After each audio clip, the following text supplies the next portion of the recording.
Hey, what's going on, everybody?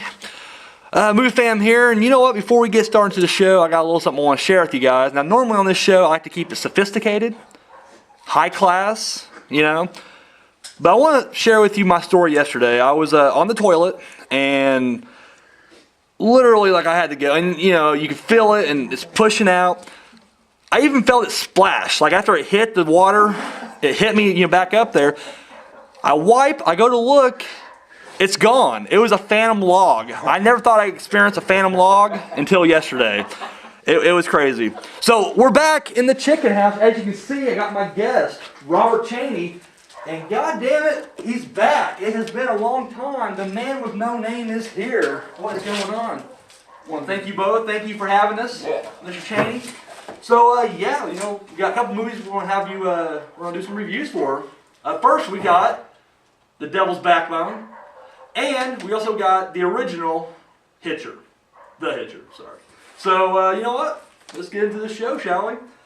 Now, last week I asked the top three, what was your top three werewolf movies? And boom, people came back, we got some more responses. So, up first we got Summer the God. Now, he went on this big, like he's a big fan, because the week before I did my top three favorite Tim Burton movies. Not really a horror question, but I'm running dry here.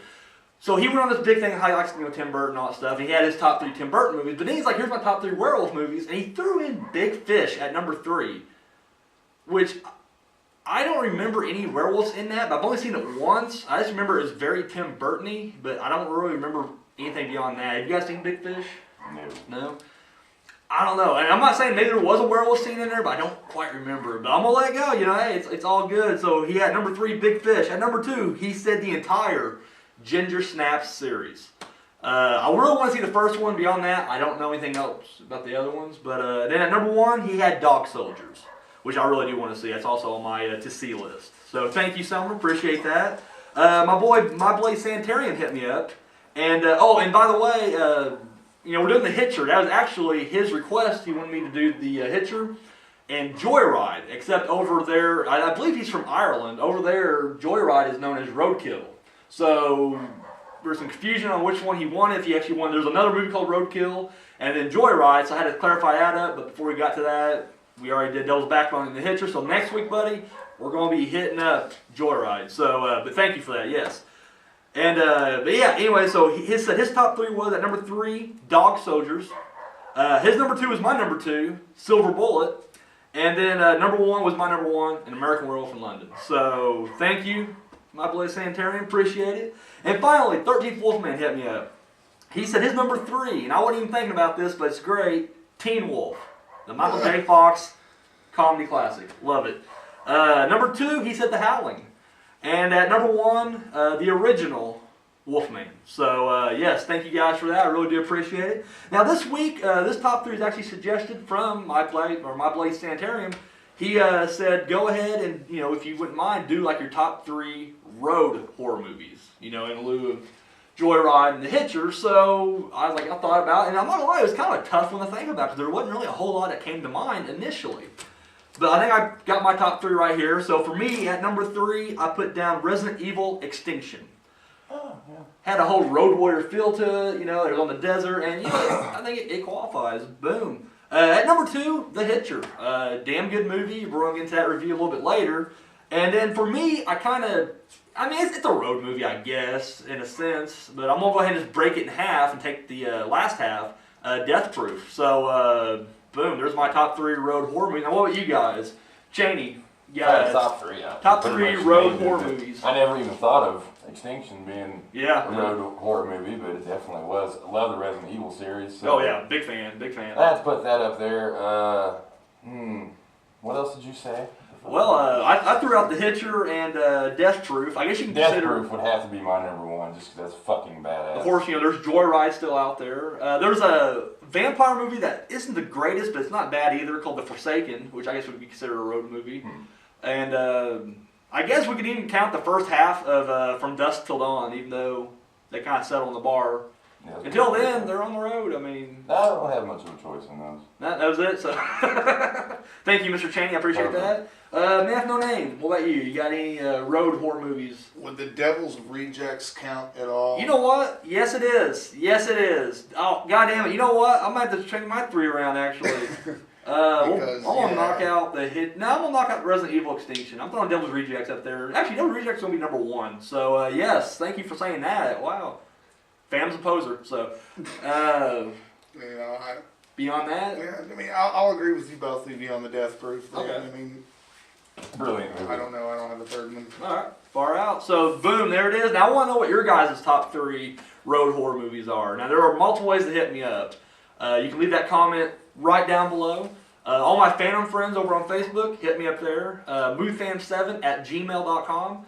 You can leave me a private message. People have been doing that lately, actually. And video response. That's what Misery Black would be harping on right now if she was here. So boom, multiple ways to hit me up. So yeah, there we go. Well, guys, let's get into some news now. A couple items here. I went to bloodydisgusting.com.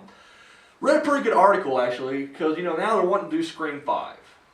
I don't know why, after Scream 4 was such an abortion, but whatever, they want to do Scream 5. But the guy made an article. The article is about how he believes that Scream 5 will become the next Ghostbusters 3, where they're going to just talk about forever. Yeah. Because I guess they're already having problems with Part 5. I guess they already talked to Nev Campbell, and way she made it sound like they had not even approached her about it yet, and it just seems like, I don't know. I'll just go ahead and say I'm way more psyched for a Ghostbusters 3 than I agree, yes. I would much rather see Ghostbusters 3 than Scream 5. I don't know, I just feel like, Scream 1, 2, and 3 were really good. I think for what it was, I guess the concept behind Scream 4, for what it was supposed to be, it achieved that. But see, it was supposed to be like the reboot or remake one, and most reboots and remakes suck balls, which is why Scream 4, in fact, sucked balls. So, I don't know, I wasn't big on it. What about you? Scream 5, yay or nay? No, not feeling it. So there we go, so that's that. Now, they also released some footage. Have you guys seen The Host? Nope. It's I believe it's Korean. I think it's Korean. It's a giant monster movie. It came out before Cloverfield. Now I believe that's where they kind of got the ball started for Cloverfield. Just a giant creature feature. It was damn good. Well, they're going to do part 2, and they've already did some screen tests for it. And you know what? Fucking awesome. I mean, just for test footage, dude, it looked incredible. Dude, the creature looks awesome. It looks like a fucking creature. It looks like somehow in Korea they have creatures that I know they have, in Japan they have Godzilla and shit, for real. Yeah. But I'm pretty sure in Korea they have these giant fucking tadpole creature things. So yeah, Host 2 should be coming out soon. Because they don't take long to make these kind of movies, Like most of the time it's filming special effects, but filming it, not too much. So, and then finally, saw a clip for John Dies at the End. Now, if you guys ain't familiar with John Dies at the End, Don Coscarelli, the director of the Phantasm series and Bubba Hotep, it's his newest film. Now, I think it's already out on video on demand right now, but it's getting a wider release, wide-ish, it's a limited release, at the end of the month. And we'll talk more about it when we get there, but I saw the trailer or the clip, and it looks damn good. Now, here's the thing about the movie. Are you guys familiar with this? What movie? John Dies at the End? No. Okay, the basic premise here is there's this new drug called soy sauce. And it basically promises you an out-of-body experience. You take it, and your soul, your life essence, or whatever you want to call it, leaves your body, and you literally are traveling through time and different dimensions. However, when you come back to your body, you may not be human. And it's up to these 2 guys, who are like these 2 college dropouts, to save the world. Initially, the first trailer was very serious. It had like a very David Lynch kind of surreal look to it. But the last one I saw, straight up comedy, and it looks great. Like, I ain't gonna lie, I'm really looking forward to this movie. Paul Giamatti's in it. Really? I'm loving that right there. In fact, he's a scene where he's tripping out and he sees this weird fucking creature thing. And it's not there, but it's there. Dude, I don't know. I recommend it. John Dies at the End. If you're a fan of, Bubba Hotep. It had like that kind of campy, funny kind of, Oh, yeah. It was intentionally supposed to be like, what it was. This is going to be the same thing, I think. I think it's going to be more along those lines. So, I don't know. I'm into it. I hear, from what I've read so far, review-wise, it's very trippy, very psychedelic. it just has that, Don Coscarelli dark humor to it. So, boom, I'm definitely in for that. So, all right, well, next week, or this upcoming week, sorry, there's going to be a new movie coming out, Storage 24. Now, it's I'm sure it's video on demand, limited release kind of stuff. They don't look like it's getting a wide release. The basic premise is there's some kind of natural disaster. I think it's like a bombing or something like that. But these people get trapped, or like an airplane goes down, or it's something like that. They get trapped in this giant storage unit. These strangers do, but inside this storage unit, there is some kind of creature. If you see the trailer to this, dude, it's a fucking Aliens ripoff. Like, hardcore, like, the trailer itself is an Alien ripoff. But it's like a cheap, like, shot on video looking Alien ripoff. Creature looks fake as shit. The acting looks atrocious. The direction just looks uninspired. It looks fucking horrible. I think the fact that it's getting a wider release is what's bugging me the most. I think if this was just like a straight-to-video fucking time waster, I'd be like, no big deal. The fact that it's actually getting a release at all in a theatrical, sense, I don't know. I'm not feeling it at all. Have you guys seen trailers for this yet, or no? Don't waste your time on it. That's what I'm saying. But you know what? For you guys up there, I mean, maybe it's good. If it is, hit me up, let me know. But yeah, I'm not feeling it. Now, speaking of new movies. This guy, he crawled out of his open grave last night, and he comes over to my part of the cemetery. He's beating on the door, and I was like, "What's going on, man?" He goes, "Let's go." And we go to the theater, and we watched Texas Chainsaw. Do you want to start on this one, man? You want to take the lead on this? No. Oh, God. What happened? My God. And thing was, like, where can I go with this? It is, in fact, a direct sequel. Alright? It literally is. Like, it goes, it picks up from where the original left off, the original, and it just continues that storyline right there. So it is almost like the rest of them doesn't really exist. But, I don't know, man. Like, to me, the highlight was Bill Moseley in the beginning. See, that's the thing. I can't bitch about this movie without just spoiling the whole fucking thing. Yeah, we don't want to do that, but... But why? I think we should to do people... Justice. Yeah. Service. I think a public service, yes. To spoil this movie so no one goes and sees it. Download the shit out of it if you want. Yeah, definitely do that. I'm all for that. Just completely download it. Whatever you gotta do. I think my main problem was with this is not only the fact that, yes, this is a franchise that I do like. The first 3, 4, even the remake I like. I didn't like the prequel they did. This movie made me want to go home and watch Next Generation. Yeah, it really does. It truly does. It was dialogue. The direction wasn't too bad, but it's just like, okay, sure, he has his camera work down pat. Doesn't mean he knows how to fucking film shit, alright? Like, he doesn't know when to tell the actors, you know what, maybe you guys all fucking act a little bit more, Maybe that's the problem. Look up the writers to this movie and dude, maybe not watch anything else. Dude, it said Adam Marcus. Was he the dude who did Jason Goes to Hell? I thought he did Jason X. No, that's Isaacs and Todd Farmer. Yeah. I don't know. It was bad. It was just, the dog was atrocious. And don't get me wrong, it's a storyline that, like, if you was to pitch me this storyline before the movie was filmed, it wasn't a bad storyline. Like, it had so much potential, it was just executed so poorly. Now, I try to keep in mind, because I don't know about you, but for me, the 3D just sucked horribly. We saw it in 3D. There's 2 different theaters in our neck of the woods. One has good 3D, and one has shitty 3D, and we saw the shitty 3D. Now, I knew going into this, like, don't make that influence your review. I saw the Green Hornet 2 years ago, shitty 3D, still like the movie. So I knew I can keep that. But the thing was, the fact that you got a shitty movie down on top of it, the 3D just looked blurry, and I don't know if they made the cameras out, but I don't know. To me, it just looked bad. And the glasses we used, they weren't like the shades. It's like fucking 10-pound fucking look like old school virtual reality. Yeah. Fucking, dude, it had like this night vision. It's like wearing the Virtual Boy. And then when you take them off, it's like you can see the color, but you put them back on, it's just green tint over everything. Yeah. It was, I don't know, wasn't feeling that.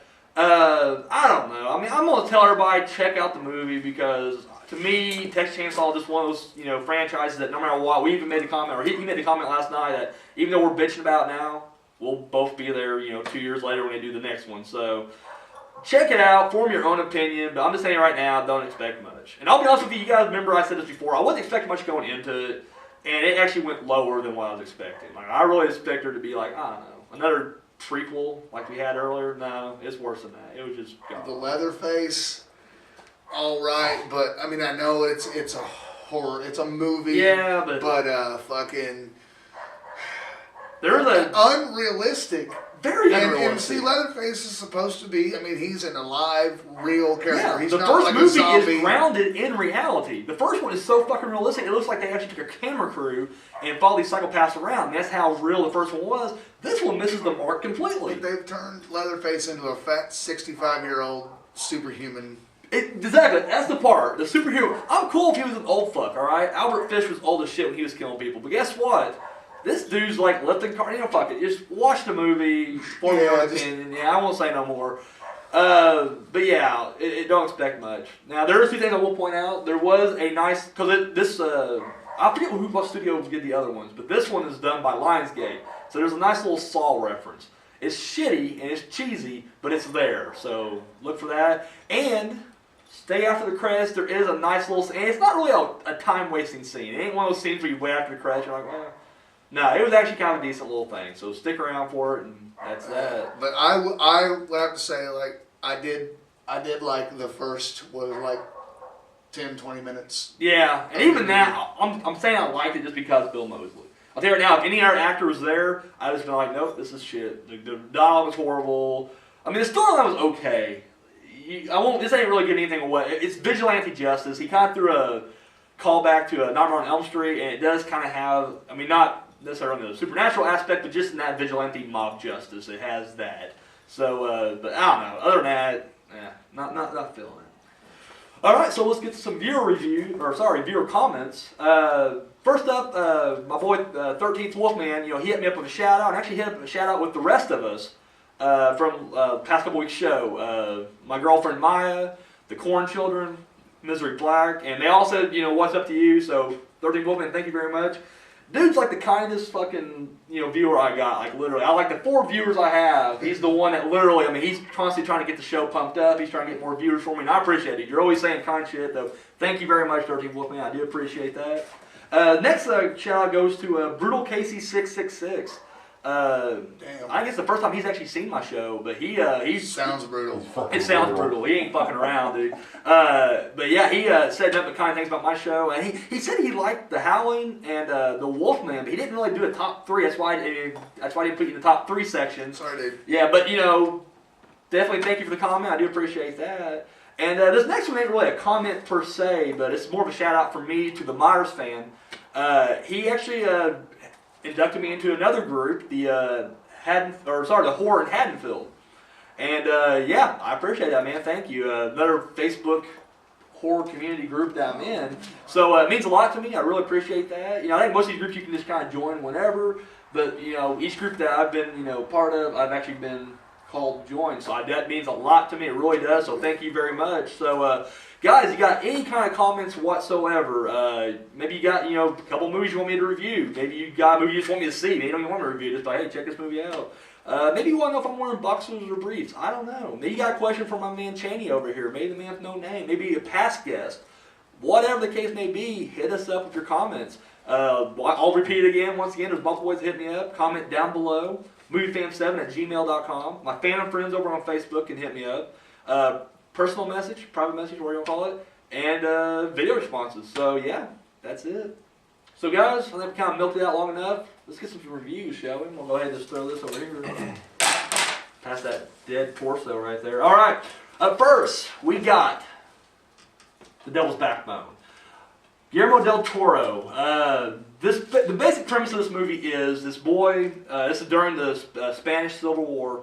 This boy who he does not realize that he's actually an orphan now. He doesn't know his dad was killed. They didn't tell him, but they drop him off at this orphanage, which I think would be the first clue that your parents are dead. You're getting dropped off at an orphanage, whatever. He's dropped off at an orphanage, and thing is though, the orphanage is haunted by a young ghost, young boy. So we're gonna start over here with this guy right here, Chaney. What was your review of The Devil's Backbone? This is 2001, so drop spoilers. I always give that 10-year buffer, so you can drop spoilers, whatever. Well, first off, fuck you for making me watch it. Oh, listen to this guy, ungrateful. Oh, Robert Chaney. Alright, it has to be a good movie to grab my attention in the first place, and then you got fucking subtitles. The entire fucking movie. Don't be that guy. Don't be that guy. All right. I'm sorry. If it was interesting, if there was anything good going on the screen, I'd want to watch the fucking subtitles, but it was just terrible. It was like a lame plot. Really, the kid's there and this dude wants some gold. What the fuck is that, dude? The whole time. The kid's creepy. That's all I can say. That's about it. But the whole time you don't know what's going on, and there's really no. Well, you gotta read it. What's going on? Hey, I read every fucking bit. Trust me. I always do for your show. I always say it and make sure I pay attention. But that was just terrible the whole time. Like, is it gonna build up? Is something gonna happen? At the end, yeah. Conclusion. You can guess what the fuck's gonna happen. Didn't like it. Apparently you can see I did not like it. Guillermo del Toro movie usually has some really good movies. Oh, he does. I don't know when he first started making movies, but Kronos was the first one. I haven't seen that one. Then he did Mimic. Shit. He did Blade 2. He may have done Blade Trinity. I'm not for sure. But then he did Pan's Labyrinth, was like his big breakout. And then since then he's been producing shit. He did Don't Be Afraid of the Dark. Oh God! Oh man, no name. Are you okay? Yeah. Oh, wasn't a fan of that either. it was okay. It wasn't. Trigger words. It was. It's like his movies, like the CGI and the movies just don't fit together. He did the Hellboys. Sorry. Yeah. All right. No, I think the CGI is okay. I mean, he definitely has a more of a, and he didn't really express a whole lot in this one, but there are some elements. I mean, he's definitely more of like a fantasy director, I think, more than anything. I think that's the problem is, all his movies are kind of considered horror, but very few of them really are. This was barely horror. Yeah, no, this was more aspects on the drama with supernatural elements to it. I guess that's what I'm focusing on, because it was barely horror. It was all about the gold and the teacher and fucking poetry. I don't care about that. It was. I think that's the thing. I read a lot of reviews, not critic reviews, but user reviews. And the one thing everybody says, the ones who either they liked it or hated it, they want to stress that this is not really a horror movie. Even though the box art will lead you to believe that's scary as shit. Even the back, when you read it, it tells you it's a horror movie. This is just frightening. And it's really not. It's more of a character study. I think that's the one thing that I did like about it, was the fact that, very well acted. I thought it was just brilliantly acted. I love the story in it. I do like is a coming of age story kind of with these boys. Really the ghost is almost on the back burner. I mean, don't get me wrong, it's a central part of the story, but for the most part, you're not. Except for the few scenes where you are creeping around the basement or whatever. Other than that, you're more focused on just the lives of these people. Well, that's the thing, though. That's the downside of it, is that they went into depth way too much into each character, and they really don't tie together that much. Oh, see, I gotta disagree a little bit. I mean, they are all living in the same orphanage, and yeah, but they go into the principal, the chick, and they go way too depth into her. She lost her leg. Husband's not there. This dude's in love with her. Who fucking cares? So you're just not you're not really saying they don't really explain much or they don't tie together. You're just not interested in the story. I think so, because I really tried to be for once. It looked creepy. I was like, yeah, cool, creepy kid. I'm gonna watch this. Okay, well, let's shift gears for a second then. What about the scenes that were supposed to be scare scenes? What do you think about those? I will give that credit. Okay. It does kind of have you on the edge of your seat. The basement scene. Yeah. That's creepy. Good cinematography right there. It is. Oh, yeah. Creepy, kind of dungeon-esque little. Yeah. I liked it, but. Well, what about the big twist at the end? You feeling that at all? The big twist? Well, not really a twist, I guess, but. I knew what the fuck was going to happen, like the first part of the movie. It's not so. I think that's one I will say. Maybe now, but there's so much a twist. Oh, wait, I'll get ripped. The bomb. What the fuck's the bomb doing there, really? I don't know. Bombs fall. It falls, it's yeah. alive. I think it's supposed to be. Tie that one in somewhere. I think it was almost like an allegory, or maybe like a metaphor for or maybe a reminder that there's a war going on outside these walls. You're trying. Even though you don't see it, it's there as a constant reminder in the courtyard to remind you that yes. And I don't know, Guillermo del Toro is all about symbolism and stuff like that. I personally can't say. I mean, I know it's kind of. I mean, I feel like the bomb would actually go further into the ground. You think? It just like it hits. It goes in like 3 inches and then stays straight up. Doesn't move. A big ass bomb. Yeah, it was literally. It definitely is weight at the end for sure. So and it was a dud. So yeah, I mean, I don't know. To me, I just like the.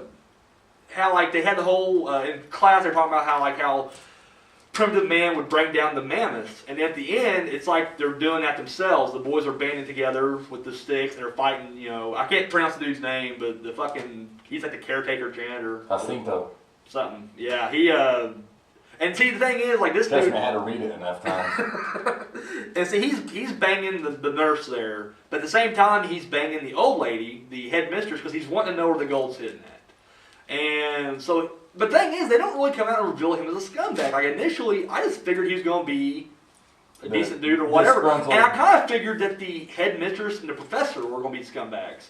And then, not really the professor, I guess, more the headmistress. But then as the movie progresses, it just kind of shifts on you. And the more you see this, you know, janitor dude, the more douchey he becomes. And, yeah, he just kind of loses his shit toward the end. And then you find out he was actually the one who killed the boy. And... yeah, from there it just kind of spirals out of control. But then I think it was, I mean, like you said, it was beautifully shot. I thought it looked great, and to me, I like the story. I like the subtle atmosphere of it. It wasn't like an in-your-face, out-and-out horror, but it reminded me a little bit of The Orphanage. Have you seen that? No. It was the movie that he produced. It was a lot like that. Not just an out-and-out horror movie, but more character-driven. Couldn't imagine because he doesn't have anything else to write about. Oh, look at this guy, bitter. He's bitter. Oh, I love it. I really think he went too far into depth into characters, and I understand you're trying to be on suspense and you know and tie it together, but like you really knew nothing until like he killed him. That was it. Yeah. I mean it didn't really build up, and I understand that. I like a good peek at a movie. That's what I like. So I don't know.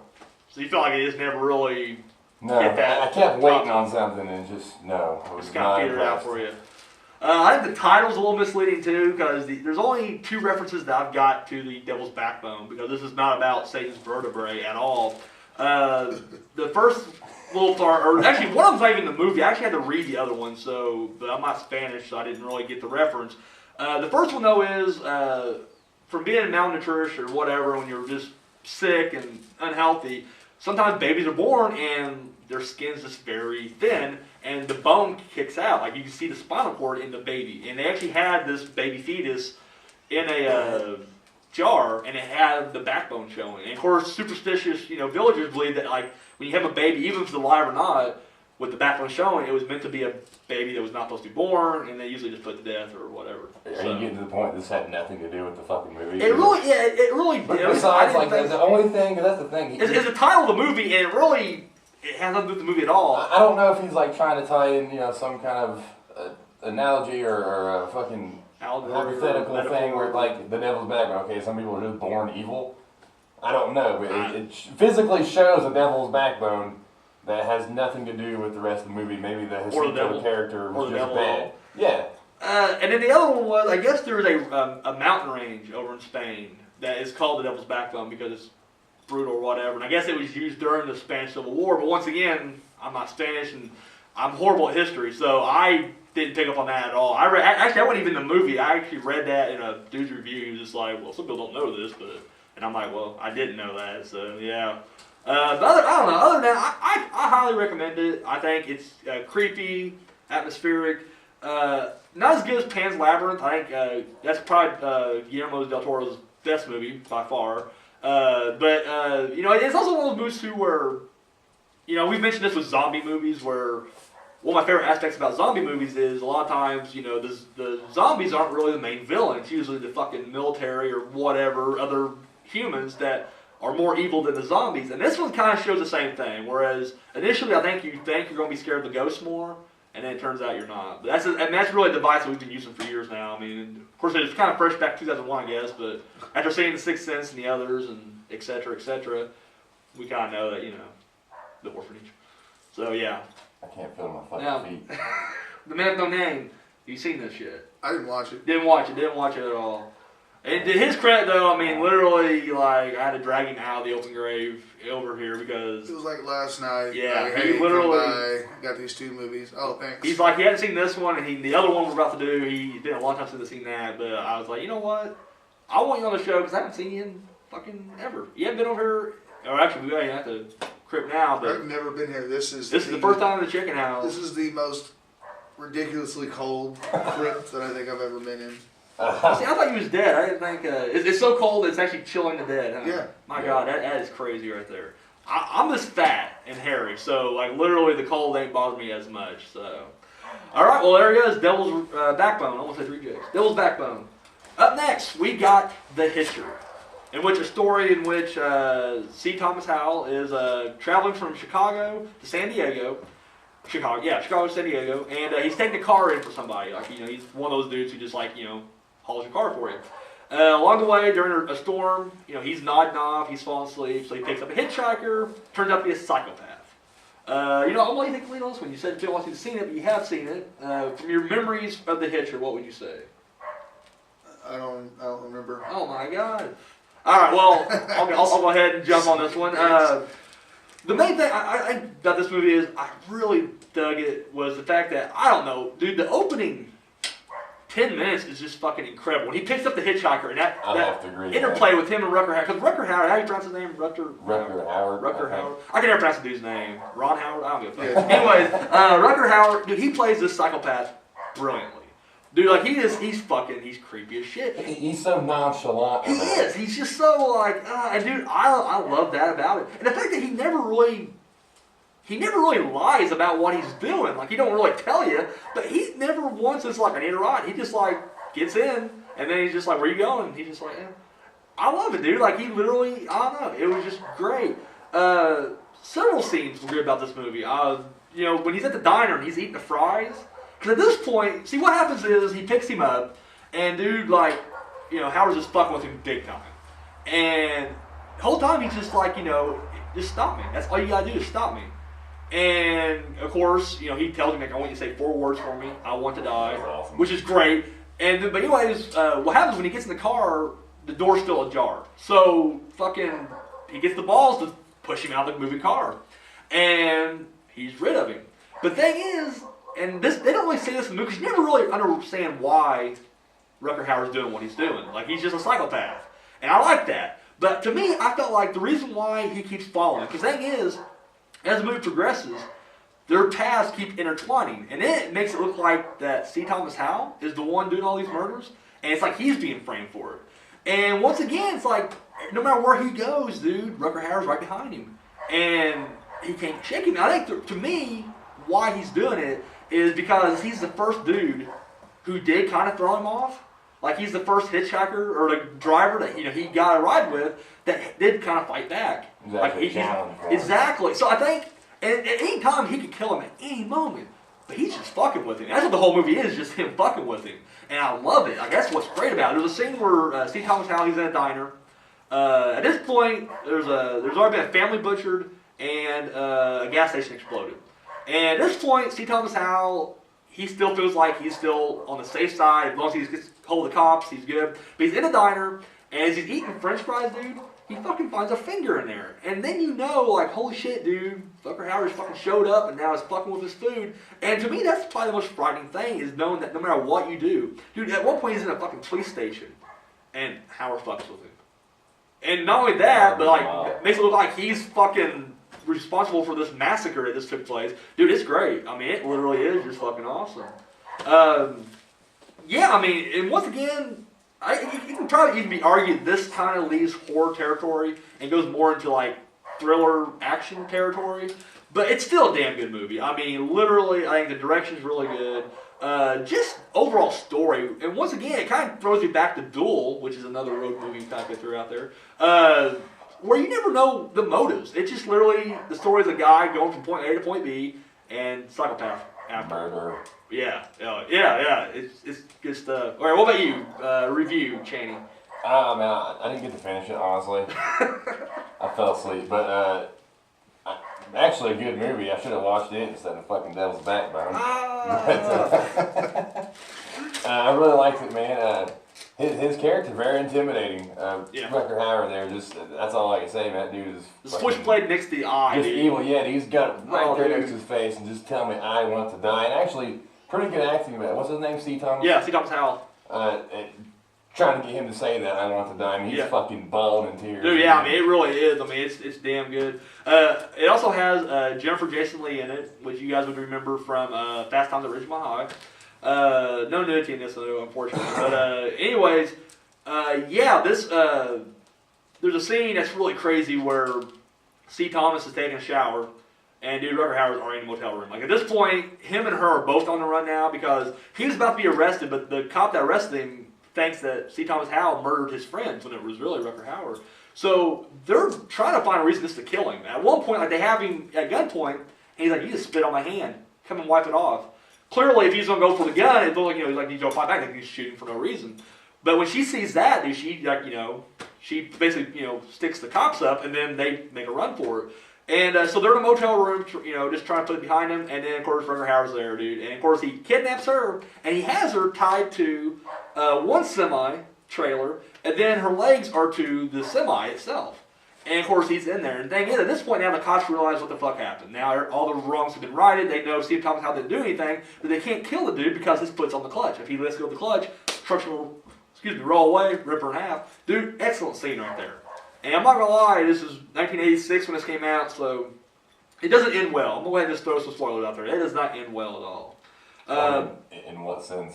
Oh, didn't show it, but definitely, dude, she got ripped in half. Now, this sidetrack for a split second. The reason I did not like the remake, The Hitcher, was because they reversed the roles and made the girl the main character, which I'm okay with that, whatever. But they kept the same fucking scene, but now it's a guy who's tied up. I am sexist because I'm like, really?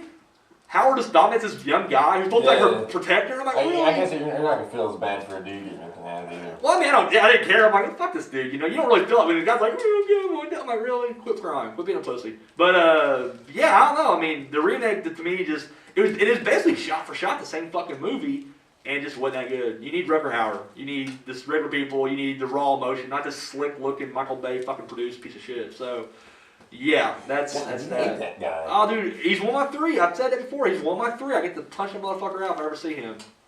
Diablo Cody's on that list. And Chad from Nickelback. Those are the top 3 people that if I ever see them in public, and everybody's like, "Oh, fam, Oh, dude, you're just joking." No, I'm not, dude. I will literally go to jail for a couple days and pay a fine just to punch out Michael Bay, Diablo Cody, or fucking Chad from Nickelback. I will punch him. I'll throw. Dude, I don't care. Like, I'm not that tough of a guy. Like, I will really probably throw a punch, and it'll probably hit Diablo and won't even hurt her. I don't care. The satisfaction that I got to punch out Diablo Cody will be just phenomenal. And I'll be getting handcuffed and tasered, and then when I'm in jail, I'll be like, "What are you in for?" I'll be like, "Punched out the bitch who broke Juno." And they'll be like, "High five," and I'll be the big man on campus. So that's how my fantasy plays out anyways. Not ending with prison rape. So anyways, yeah, that's that. So The Hitcher, highly recommend it. Damn good movie. So yeah, that's that. So you guys got anything to add? Nope. No. All right. Well, you know what? I think we're done. We'll thank you again, Chaney, for having us right here in the chicken house. And I didn't give a thanks, but thank you everybody for helping me last week.